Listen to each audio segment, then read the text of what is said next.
All right, it's an absolute pleasure to always see this gang. It feels like it might be 1 year to the day since I last saw you, Dan. How the devil have you been? How's Gamescom 2015 for you? Well, Gamescom's been great so far, but it's just beginning. It's been pretty hot. Today was kind of rainy. The show hasn't even really begun in earnest, and when it does, you know, fans are going to get their hands on Forza 6, and I'm really excited about that. So, not dicking with the shorts today? Not what? Not going with the shorts today? No, not going to the shorts. In fact, this look, the whole black shirt and jeans, not always the best idea this time of year in Germany. Okay, well, it's been ringing today, and that's a lovely segue to talk about puddles, that realistic sort of 3D puddle tech you guys are pushing for Forza 6. Curious to know, we saw during the presentation, guys talked about the amount of research you did looking at these courses and trying to make sure that these things were authentic. Is that a case of just representing where those puddles would be on those courses, on those racetracks, or getting that texture, that feel of them? Well, honestly, it all starts with the vision. It starts with what we want to give players the experience of. And so we talk to drivers. We drive ourselves. I mean, we live in the northwest of Washington, and there's rain all the time. And we knew we wanted to capture that feeling of hydroplaning and the tension when you see a puddle and you think, oh, I'm along for the ride. I can't control this. So, yes, we did the research, but it was in support of that vision. So we went and looked at archival footage, and we talked to race drivers, and we went on the tracks when it was raining, and we measured where the puddles are, and then we recreated it in an incredible downpour for people to experience. So, a case of while you're racing on these courses, and these puddles are there pretty much from the start, is it a case of you're having to adapt your racing style to fit those? I mean, will the puddles shift and move, or will they be there on every corner so you have to be wary of it each lap through? Well, actually, just like in the real world, the puddles tend to stay in the same place. They're in the low-lying areas of a track. You know, there might be runoff. That's where they're going to congregate. But what it really changes is with 24-car racing. You're in packed packs, and you know, you're trying to negotiate how to get through this traffic, and all of a sudden there's a big puddle on the road. You know, in the AI, the Drivatars, they actually know about the puddles too, and so when you avoid puddles, your Drivatar learns that you avoided the puddle, and that changes the racing when you're in single player as well, because you're against other Drivatars that have tendencies with how they deal with puddles. Well, like you mentioned when you're talking to one of my colleagues at E3 about sticking the Drivatar system into Forza 6 based on the Forza 5 and the Forza Horizon 2 model, and they adapted really quickly to the physics that even surprised you. Is that the same with the puddle system as well? It is. We actually didn't tell it to start learning about puddles, it just did.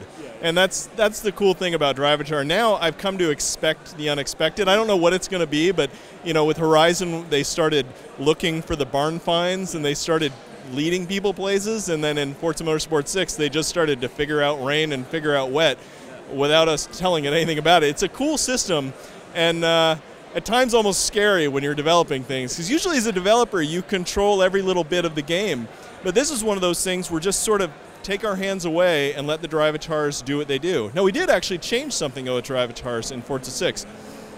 Some of the fans were saying, you know, the Drivatars, their friends in particular, were just a little bit too rough. So we put it in overrides so you can make them drive professionally. Now, it'll still be their same tendencies for speed and style and all of that, but when they think about hitting you, we kind of slap the manacles on them and say, don't do that. Now, that sort of doesn't really play into the 24-player league system that you guys have got set up this time. Now, you talked again during the presentation about that sort of top-to-bottom scale. Just to talk on the top for a second, you mentioned sort of like the top leagues, top prizes. Can you elaborate a little bit on that? Well, the great thing about leagues is it allows us to service everybody. So it's a system that will run itself, and it will put you into a division based on your speed and your professionalism, whether you're a really fast racer or not. And that creates gameplay over time. So you're going to log in on Friday nights or Tuesday nights or every night, and you can be part of the league that you're in. And it makes for better racing because more people will be in your league at the same time, so you get better 24-car racing. Now, you talk about like top prizes and things like that. We've got a history with Rivals Mode, for example, of working with Mazda. So just recently at E3, with Forza Horizon 2, we gave away 2 Miatas, the MX-5s, based on a tournament done through Horizon 2 and Rivals Mode. So leagues is yet another way that we're able to activate with our great partners like Ford, like Mazda, to actually run tournaments that are skill-based, and we can make them localized so they can be in this region or that region. It's just a really powerful system. But more than anything, it's about competitive multiplayer. It's about getting the cream of the crop to show themselves and allowing everyone else a way to have fun with their friends. Well, talking of visualizing that sort of league system, is it a case of if I get better over time, I will be aware I might be transferring, pushing out of one league into another one? Absolutely. So the league system is constantly looking at your, it's not exactly true skill, but something people are familiar with. It's kind of like a ranking system. And we have that for your professionalism as well. And whenever a new league is actually started up, we look at where you currently are. So if you do really well in a league, you're going to graduate to the league above it, or a division, that is. If you do really well in division, you'll graduate to the one above, and that can change, every week. And some leagues are going to take multiple weeks to play out. Some are going to be in one day. So we've got a lot of flexibility there. Thinking there must be, I for some reason have a real interest in watching a Twitch stream of the very bottom league. You guys must be curious about, that must be a car wreck waiting to happen.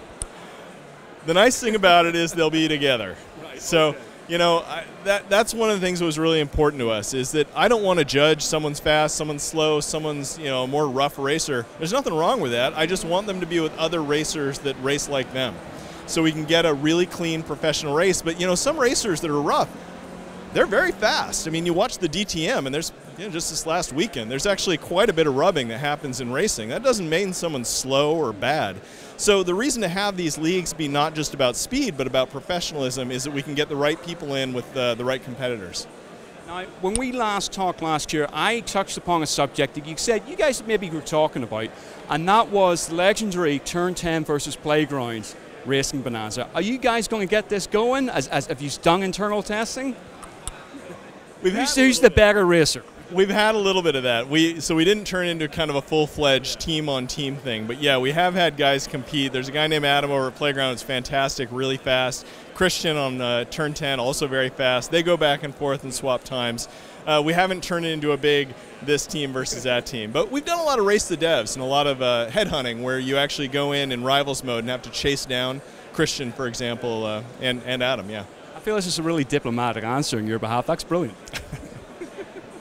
No, see, nothing at all. Not saying who's the better. I like it. Okay, let's talk about cars. In fact, there's a point I want to raise. You guys are focused on delivering the greatest arcade stroke simulation racer they have. You guys are arrowing towards giving the most realistic feel of a car in the game, right? Mm-hmm. What I'm curious to know is, I mean, yourselves are doing that, the competition is doing that at the same time. And you're both coming at the same point from different directions. What I'm curious to know about is what would define yourselves from a competitor's game, not necessarily specific titles, but and what you're trying to represent on the tarmac. Would that not be the same as what someone else is trying to represent at the same time? It all comes down to the creative vision, and that's what drives us as a group. So yes, there is competition, and that exists, and we play the competition because we like racing games. But what drives us is this vision. And for us, it's about bringing people together around cars, car culture, but also being on the current trends that are happening in gaming and digital media. So if you look at what Forza's known for, it's things like painting and extensive tuning. Yes, of course it's the physics, it's great multiplayer. And a lot of this comes out of the diversity of the fans we have. We've got campaigners, people who just want to get into the career, they want semi-linear, they want to be shown a lot of great experiences, but they don't necessarily want to pick them themselves. We have people that are free players, you just want to get in, do split screen, they want to pick the cars, they know the cars they love, and we have multiplayers that really want competitive racing. It's not important to them so much that they win, so long as it was fast, it was fair, and it was fun. Well, for each of those different groups, we have different visions of experiences we want to give them. The nice thing about Rain and about Night is that it works for all three of them, right? But when I look at the difference between our game and other games, I think it really comes down to the way you feel when you're in the Forza community. Do you feel like you're part of this bigger thing where there's paint jobs? This was designed by the community, this paint job on this RS. That's a big part of Forza, is being in that community, which is diverse. Honestly, I think people, it's hard sometimes to be in a diverse community because it means that everybody's got a voice, and not everybody's the same. But as the team that's making the game, it's what I love about it. I love that they don't agree. I love that there's arguments. I love they don't agree with us because it's that passion that's what we do this for. The passion for games, the passion for cars, that is what defines Forza. And like you said, the idea is you're creating such a vast community, there will be various pockets for various people. It will suit all tastes. Absolutely. And 450 cars, it's a lot of cars, but also it's a lot of diversity, and that's what's more important than the number. and even the tracks. It's 26 environments, but it's those experiences you get when you're racing down the Mulsanne Straight by headlight alone. It's just a tunnel of light. You're freaked out. You're pretty sure you're going to get in a wreck. I mean, it's those experiences that really unify and bring everyone together. Now, just sort of in closing, obviously we all know you're such a huge car enthusiast. I'm just curious to know, and this might be an incredibly hard question to ask you, but for your own personal recommendation to people that are maybe entering Forza 6 for the first time, your own, say, top 3 cars that you would recommend people should check out and try, and why that would be. And I feel I may have to go away and come back at a later point. So, when you start Forza Motorsport 6, we give you a choice of 5 great cars. They're in the more sport compact section, but they're really fast. And those 5 cars by themselves really activate car enthusiasts. You can't go wrong with any one of those. When I've jumped into the game, I tend to like to choose a rear-wheel drive car. It's just kind of how I like to drive. So immediately when I jump in, I get into the FT86, the Toyota. I love that car. I know how to tune it so it drives the way I like. I like a little bit of understeer. I put a little bit more tire on the backside. I think that's a good car for people to choose. But if you want all-wheel drive, we got that. We got a lot of choices. As you go through the game, I think people's tastes really diverge. So for me, I'm kind of infatuated with the new Mustang GT350R, which has the flat plane crank V8. Ferrari said it wasn't possible to make a flat plane crank that V8 that big, and Ford went and did it at an affordable price. So I just think that is awesome. I love that. The Ford GT is amazing, the RS is amazing, sure, but when you start getting those high-end race cars, I actually find that they're all just so fast, almost too fast. So if I was going to pick a third, I'd have to say something classic, something old, where the tires are going to rub over themselves, they're going to fold, there's torsion in the body, and the car just, it doesn't drive right. It drives awesome. I mean, you just have to be on it all the time. I love that. So like an old 250 GTO, a DBR1, one of these older cars, I just think that's an experience that people overlook because they see the flash of a hypercar. And I'm like, if you can master one of these old Le Mans race cars, you've really proven yourself as a driver. And obviously, just to finish off, with Forza 6, you're offering those chances to try those legendary cars, those legendary rivals. You're baking it into basically every single key great moment out there in racing history and just sticking it in the one game. Absolutely. So the career itself is semi-linear. We're going to take you on a ride of all these great tracks. You get to pick the cars you want. But we also have this area called showcase events. These are where moments in motorsport and drivers experience. And in there, we've hand-selected car and track and rivalry pairings to tell greater stories. And then we brought in automotive celebrities to actually tell those stories to the player. So we're trying to introduce people to these corners and these niches of automotive culture that we love, but not everybody knows about.